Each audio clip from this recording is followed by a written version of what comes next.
Magandang umaga mga kakusina. Ngayon ay magtatanghali na naman at as usual ako na naman ang mag-ooperate sa aming munting kitchen.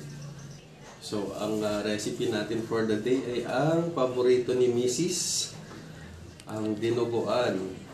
Pero lalagyan natin ng twist. Kailangan po natin ng banana blossoms para hindi puro karne.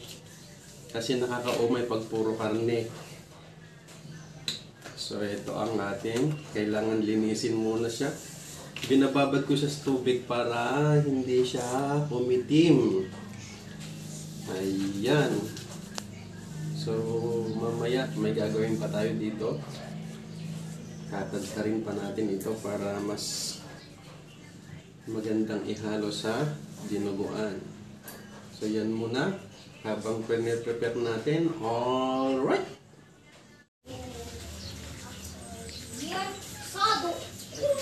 Para matanggal yung pakla ng ating puso ng saging, kailangan nating anuhan ng asin. Tapos pipigain natin mamaya, ihalo-halo sa asin. Yan, kasi mapakla pagka hindi natin ginawa ito.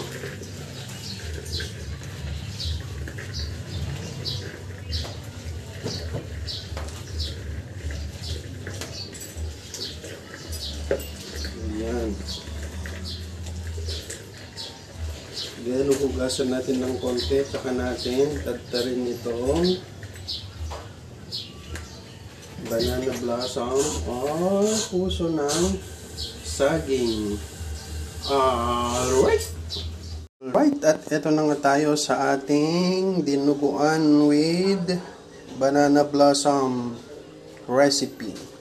So ayan na po, nakahanda na. At tayo po ay maggigisa na. So ito po ang ating lutuan ngayon sa aming maliit na kusina. Okay, so as usual po, papainit po tayo ng kawali. Ito po ay mainit na.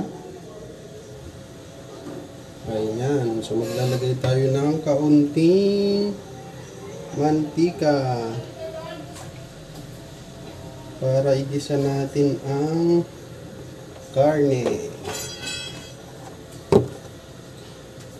Ayan. Binisita tayo ng aking munting bugbit.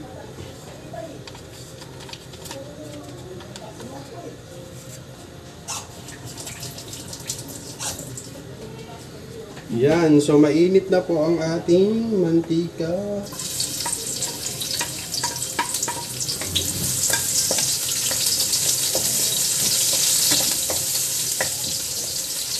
Ito tayo, promise guys. Mapapa-extra rice na naman ng kambal nito.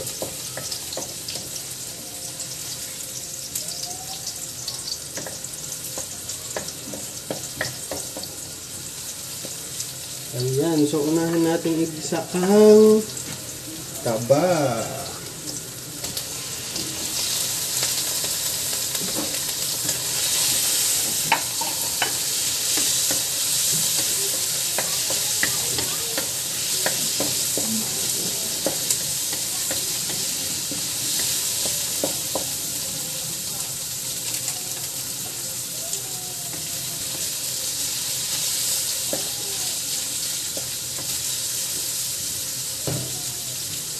Ayan.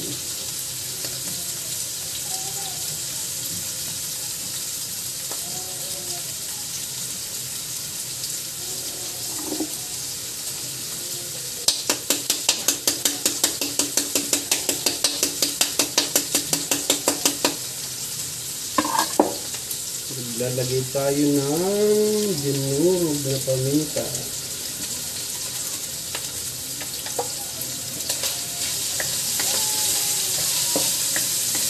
Igisa lang po yung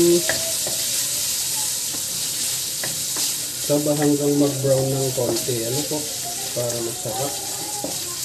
bago ilagay yung laman. Ayan, so i-leave muna natin for a while. Ayan, so medyo brown na po ang ating taba. Ilalagay na po natin ang laman.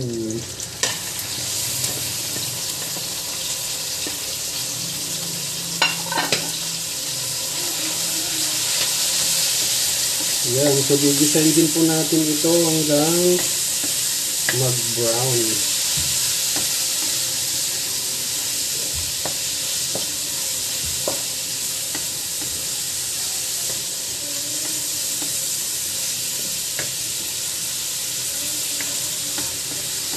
Hanggang lumabas yung kanyang mantika. Magpapasarap po yung sa ating dinuguan. Yung medyo may mantika.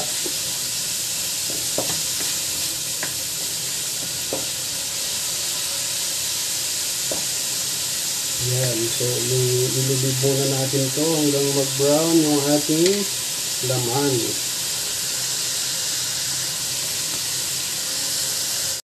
Ayan, lumalabas na po yung kanyang mantika. So, pwede na po natin ilagay ang ating puso ng saging or banana blossom. So, ilagay na po natin.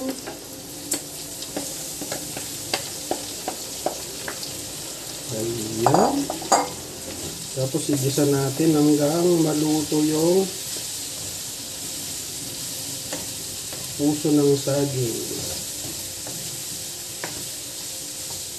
Yan, lagyan po natin ng konting asin, pampalasa.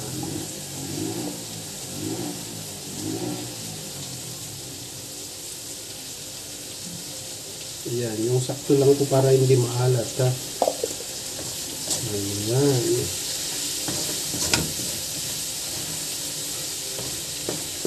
Then maluluto po yan mga 3 to 5 minutes.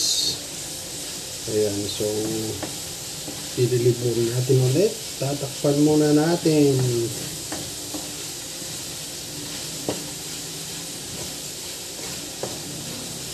Tapos mamaya tsaka natin ilagay yung ugo.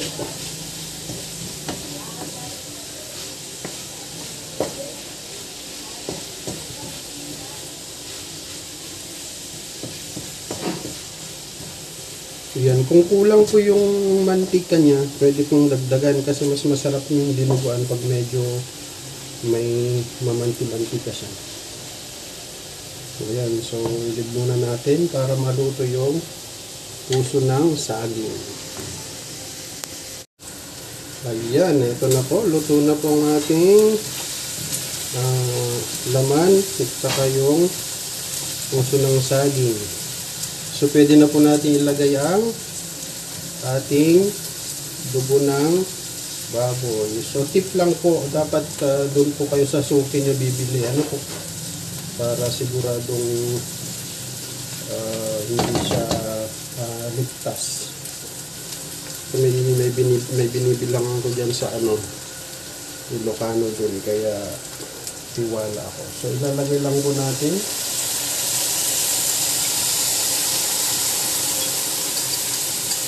Ayan, pwede nyo lagyan nyo po siya ng suka. Tapos tunawin yung mga buo-buong namuumuong dugo para maganda yung pagkakaano mo. So pag nailagay na po, panatilihin lang yung malakas na heat. Then ganito kasi hindi maganda yung pagkakaano ng dugo pag di natin haluin ng maayos.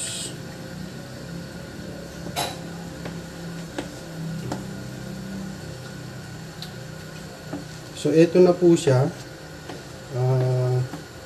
Lutuin na lang po hanggang yung desired na ng dugo. Sa akin gusto ko yung medyo tuyo. Yung mantika lang ang mantika lang ang natitira. So, depende sa inyo kasi merong may gusto na medyo gusto nila yung medyo malapot lang. Yung iba, pwede rin naman po. Pero sa akin, mas gusto ko yung tuyo.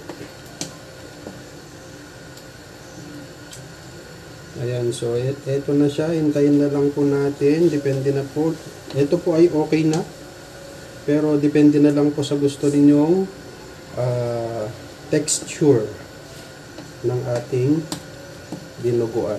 Basta maluto. Kasi pag nag-brown na po na ganyan, pag kulay chocolate na siya, ibig sabihin, luto na po yan.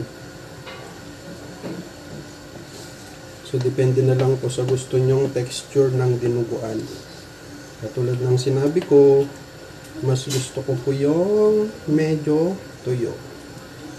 Ayan. So, finish na po ang ating dinuguan with dinuguang laman with banana blossom or puso ng saging. So, that's it. Alright.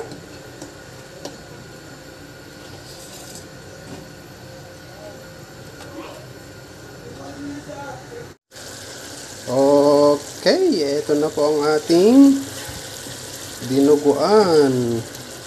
So makikita nyo guys, wala na yung sabaw ng dugo. Medyo dry na siya. Mantika na lang po yung nag-ano dyan. So lagyan na po natin ng spring onions. Yan. So ayun na po guys. Ang ating dinuguan with banana blossoms. Sana may natutunan na naman kayong recipe. Maraming salamat. Alright! Okay, so ito na po ang ating dinuguan. Alright!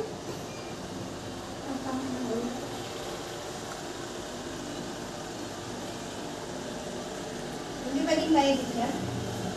Pwede yata.